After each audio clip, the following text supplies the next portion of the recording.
Hello guys, this is Hari from English classes and today I'm going to share and today I'm going to discuss about present empathic, which is very interesting, and this video will be very important and it will very helpful for all.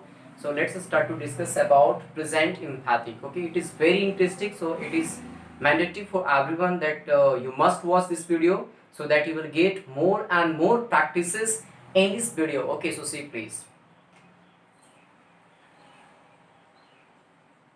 Present empathic. Okay,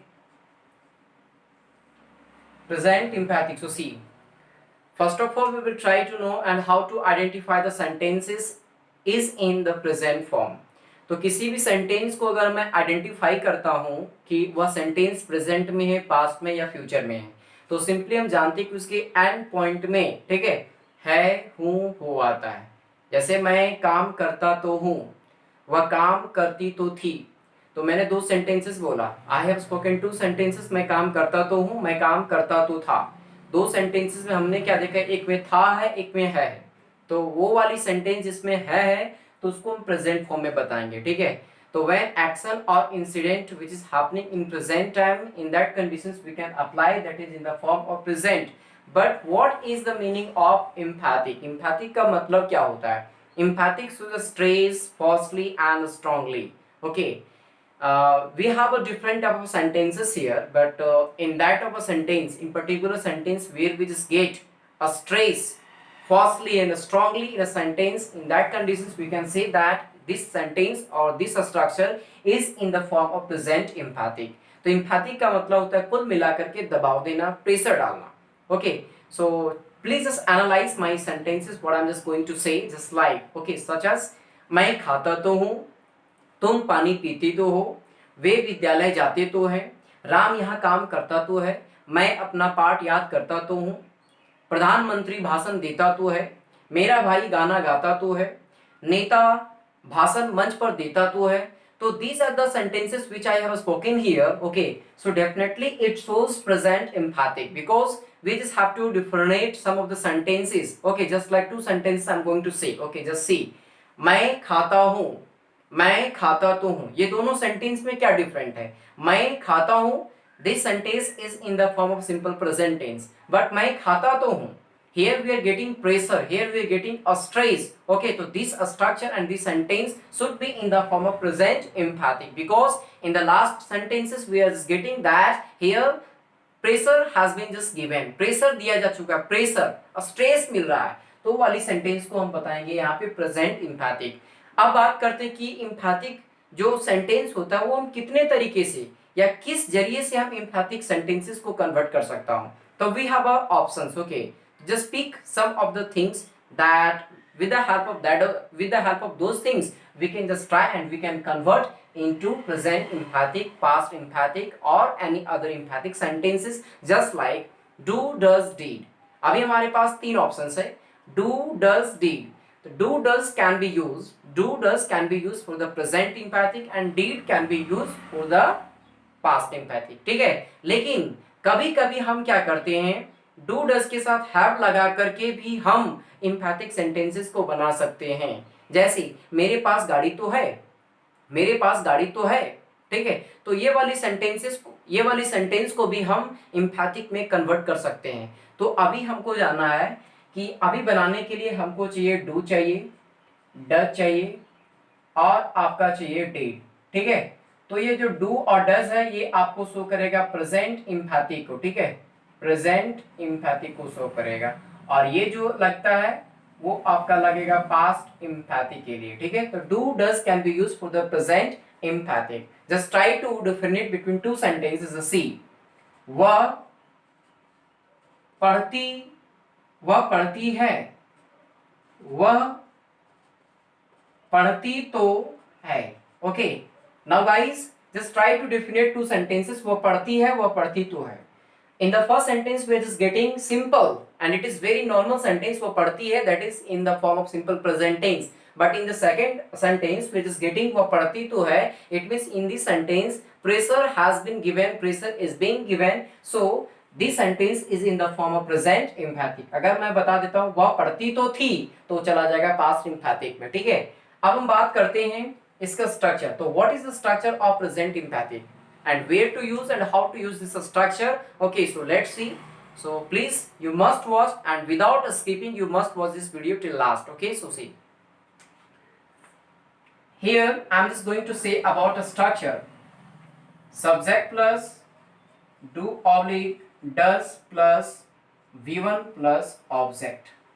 Okay, so this is the structure. This is the structure of present emphatic. Subject plus do oblique does plus b1 plus object. Now how to identify the sentence,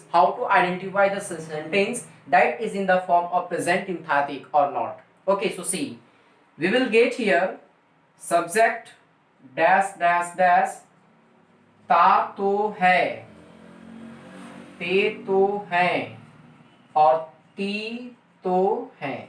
तो where we get ता तो है, ती तो है, ते तो हैं, it means we should try to understand that the sentence should be in the form of present emphatic. Just like मैं खाना खाता तो हूँ, वह घर जाती तो है, मेरा भाई पढ़ता तो है, तुम अपना काम करते तो हो, मैं गाना गाता तो हूँ, वह अंग्रेजी बोलता तो है, सीता काम करती तो है, मैं यहाँ सोता तो हूँ. मैंने इतने सारे सेंटेंसेस को मैं बोला, तो सारे सेंटेंसेस के एंड में ये ता तो है, ते तो है, ती तो है से आपका सेंटेंस एंड हो रहा था. ठीक है, तो इसीलिए हम बता सकते हैं कि अगर आपको प्रेजेंट एम्फैटिक में बनाना है तो ये वाली जो वर्ड्स है सेंटेंस के एंड में, ये मस्ट आपका मैंडेटरी कि वो यूज होगा तो यूज होगा. Okay, now let's start to see some of the examples according to this structure, and also we will know the use of this structure, that where can be use this structure. So okay, so see, अगर मैं बात करता हूं वह यहाँ आती तो है, वह यहाँ आती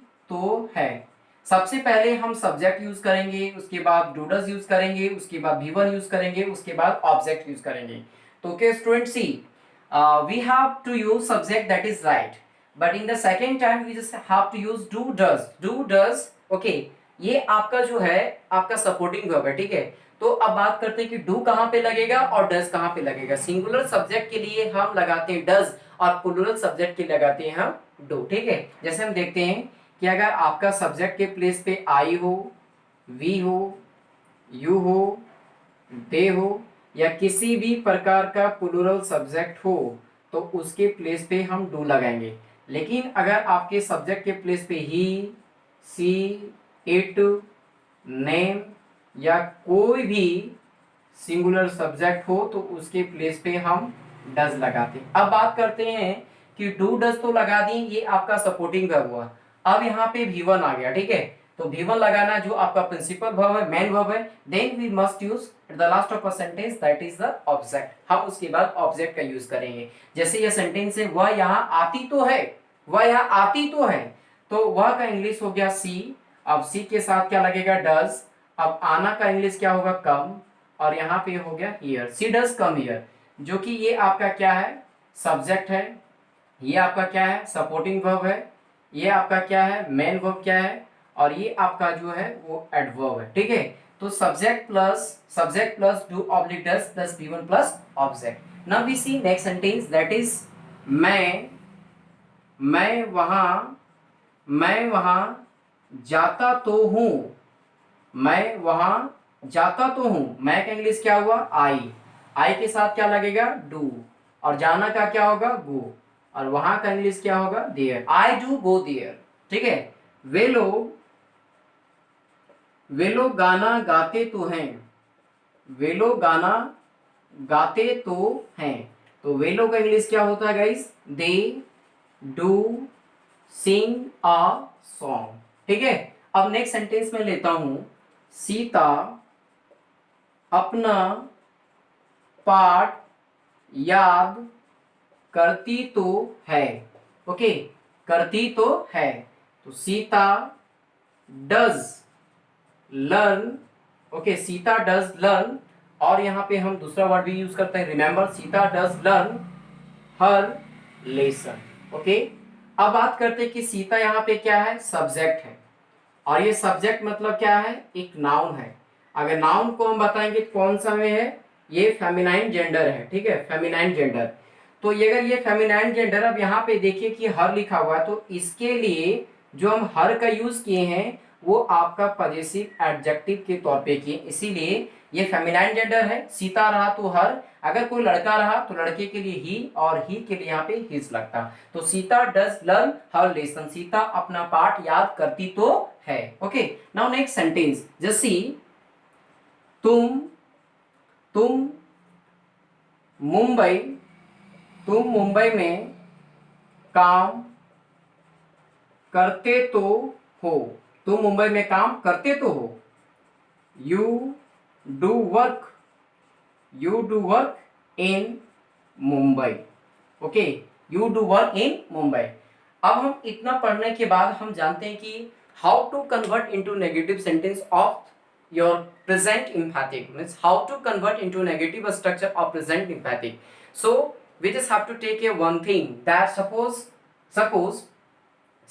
I put not after supporting verb. Okay, then what do we get? हम क्या पाते हैं? Simply हम क्या पाएंगे कि subject plus do oblique does plus not plus given plus object. And if I put like that, okay, then definitely this structure should be in the form of simple present tense negative structure. Okay, if you don't believe, then just see, please here.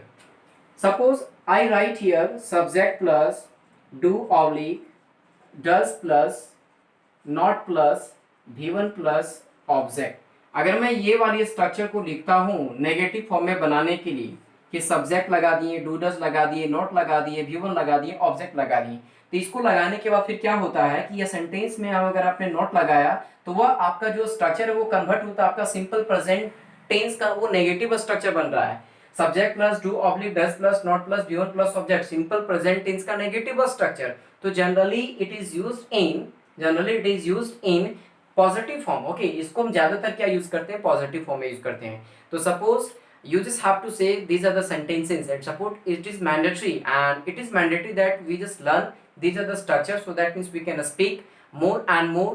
Wherever we just have to say these are the sentences, just like present emphatic, so we must use this structure subject plus do does plus given plus object. And also I have given the explanations to you that what is the difference between two sentences, वह पढ़ती है and वह पढ़ती तो है।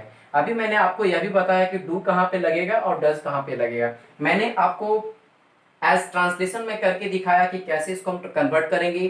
तो भाई अगर आपको इस प्रकार के सेंटेंसेस को बोलना है तो आप इस स्ट्रक्चर को यूज करें, ठीक है। It is not mandatory that we just have to learn this structure, simply we just have to practice daily basis, then definitely it should be just set up in the mind. Okay, and in that at that time we don't have to remember, we don't have to learn again and again this structure. Okay, just practice every day, because practice makes a man perfect. Okay, so I hope that means you will understand and you will really enjoy to watch this video.